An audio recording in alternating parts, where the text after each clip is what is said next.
meel kasta ka muujiyay shucuurtoodii iyo taageeradoodii dowladda khaasatan xukuumaddayda waad mahadsantihiin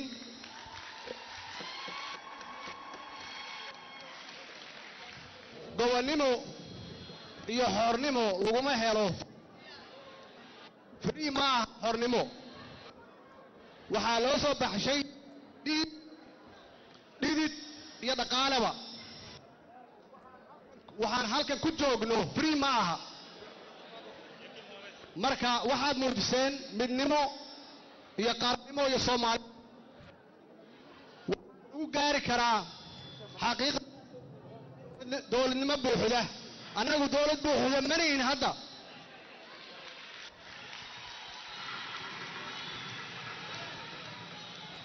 waddankeena waana nalala haysta xornimo buuxda ma haysano Soomaali ha noolaato Soomaali ha horoodo xornimo waxaan helaynaa markii qof walba oo halkan fadhiyo Soomaali ah qof walba oo dhageysanaya uu istaago inay Soomaaliya ay noqoto sidii lagu yaqaanay sharafkeedii iyo karaamadeedii inay soo ceshato diyaar muutiin diyaar muunahay madaba ما إن شاء الله dadkii taageeray saddexdii isbuuc ee la soo dhaafay waad ku mahadsantihiin walaalayaal aad baad ugu mahadsantihiin qalbiga iga taalaan maxaa yeelay aniga iyo idinka isku mabda baan nahay waa u dhimanaynaa dalkeenna diyaar ma u nahay walaalayaal waxaan idinka raali gelinayaa supportigii iyo taageeradii aad siiseen oo intaan emotionkiina iyo shucuurtiina aan kor u qaaday oo qaar idinka mid ah ay u qaateen inaan idin khiyaamay idinma khiyaamin aniga laakiin waxaan idiin sheegayaa sababtaan isku casilay caawa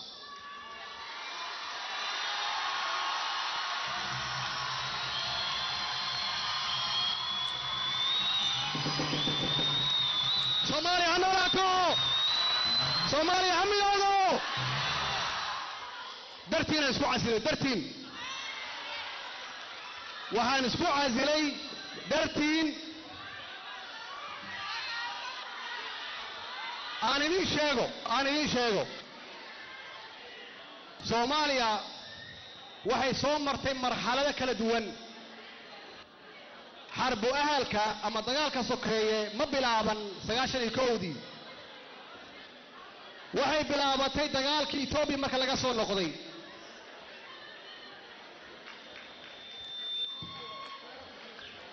waxay ahayd jabhadihii kacay in siyaasad lagu xaliyo 88dii dagaalkii ka dhacay Hargeysa ma ahayn inuu dhaco siyaasad waa lagu xallin karay intuusan dhicin ka hor haddii ay dhacday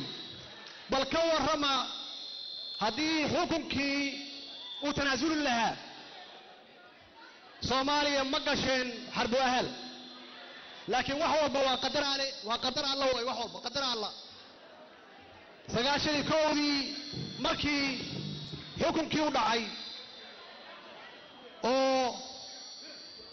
lagu loolamay xukunkii ay ku loolameen General Ciidid Allah naxariiste iyo Cali Mahdi midkood hadduu tanaasul lahaa ka warrama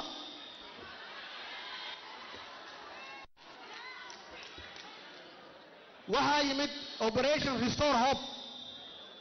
Mareykanku hogaaminayo oo ay la socdaan caalamu carab wadamo badan oo Islaan ah waxaa la yidhi Soomaaliya in laga baxsho dagaalka sokeeye oo la dhiso dib loo dhiso labadii nin oo walaalaha ahaa iskuma daysan ma tanaasulin nin walba xariga waa jiiday waa tii dhibaatadii loogaay dhacday hadday tanaasuli lahaayeen dhibkii dhacay ma dhaceen Mareykankii iyo waateen naga soo tageen waataan dib isugu noqonay annaga waxaan noqonay wax qaha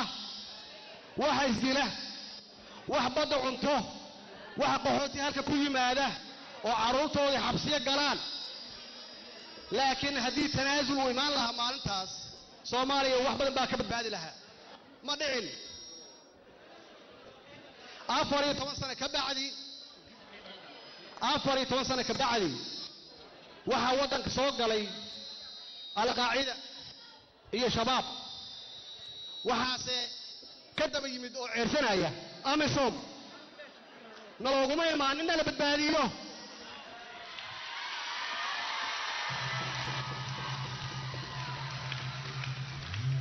waxaa loogu yimid inaysan qaacida iyo shabaab ku faafin dariska oo aysan dhibaato kale u geysan dariska iyo caalamkaba laakiin waxaan noqonay isku dan annagoo doonayna waddanka in la istaajiyo oo fursaddii aan luminay 93 aan ka faa'iidaysanno maanta waxaa nala jooga ciidamo Burundees iyo Ugandees oo u dhimanaya oo dhiigooda u huraya inay Soomaaliya dib u soo celiyaan maqlaysaan waxaa dhinta saraakiishooda waxaa dhinta ciidamadooda waxaa dhinta korneela dhinta iyagoo ujeedadoodu tahay inay ka xoreeyaan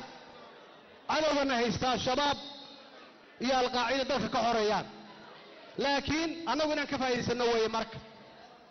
marka laga xoreeyo waa inaan taagannahay annaga lugaheena ku taagannahay maaha markii laga xoreeyo inaan israadsanayna maaha waa inaan diyaarsannahay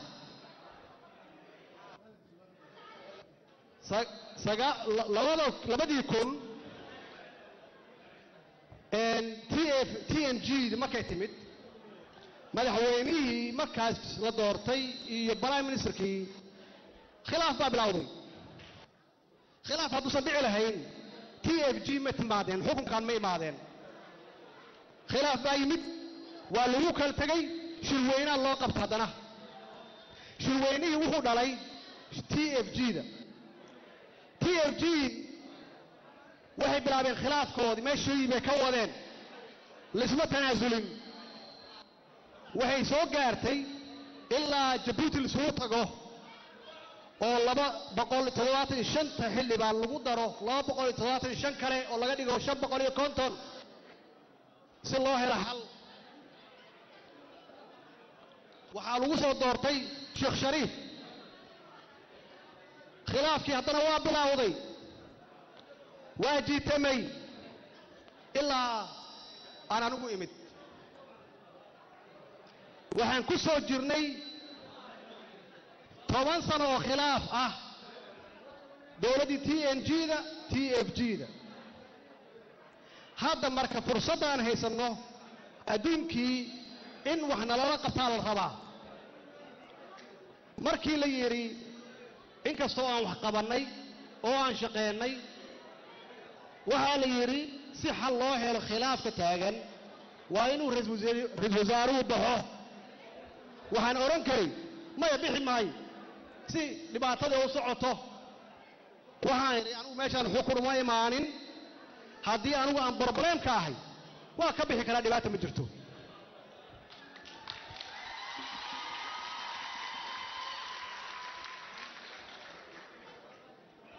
qoladina dhexdhexaadinaysa waxay tiri haddii khilaafka uu bato annagu ma shaqayn karno ciidankeennu kama shaqayn karo Soomaaliya waa inaan isaga baxno marka Mr. Maxamed adee ku jirtaa saad yeelayso haddii khilaafku socdo annagu ma joogi karno waxaan isiri marka هذا 10 كي لaba 93 inaan wax ku barano way iyo intii khilaaf soo jiitamay waxaan iri marka haday saas tahay shuruud baan idinku xirayaa marka shuruudda maxay tahay anigu dib ma laha waa bixi karaaye xukunkay inuu joogo way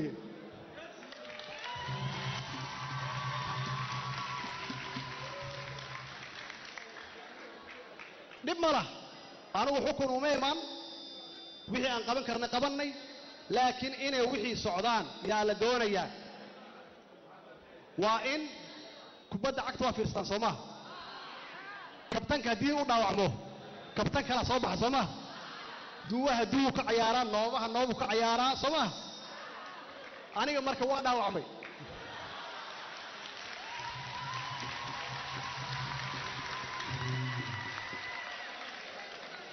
kabtan kala yimid oo hawsha horu wadi kara ciyaartooydii tiimkii waa sidiisii waay maya kabtankii waa la ansixiyay horta ma insha Allah waa umad cilina xildhibaanada sharafta leh laakiin hawsha ma dhameystirna waa tiimkii uu soo noqdo waay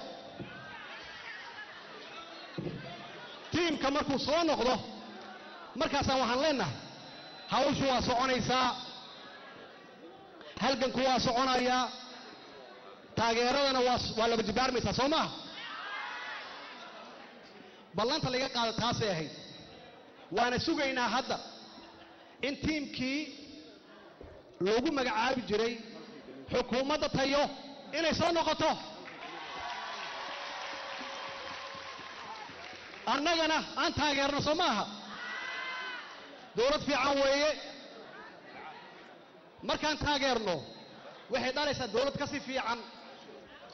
laakiin haddii aan la taageerin waxa imaan kara dawlad xun ma doonayno Soomaaha waa daalnay dadkeen waa dhibaatoodeen waa sabarnay enough is enough xukunkan waa inaan taageerno waa inay shaqeeyaan jid fiican yaan falnay oo cusub oo ah koow jidkaan furnay wuxuu yahay laba arrin in xukuumaddu ay noqoto xukuumad runsheeg ah xukuumad runsheeg ah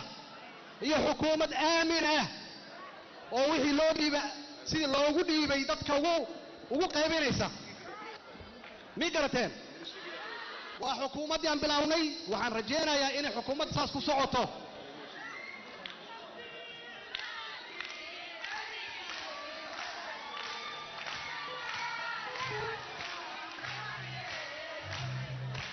katashada cadawuhu isku diidabada katashada cadawuhu isku tiirsanada Allah weyn ninkii aaminha awoodle Allah weyn ninkii aaminha awood habeen wanaagsan be safe Soomaali ha noolaato aan guulaysan insha Allah waxaa hadiyad ku gudbinaya odaygan Soomaaliyeed Mr. Ali Shino ayaa ku siinaya Mr. Ali Shino Mr. Farmaajo ku wareejay fadlan waqtigana waa dhamaaday anigoo ka wakiila ummadda Soomaaliyeed ee ku nool dalka UK anigoo ka wakiila geesiyada weyn Timira Xukaash anigoo ka wakiila halyayga weyn Ali Boolay waxaan bila sharaf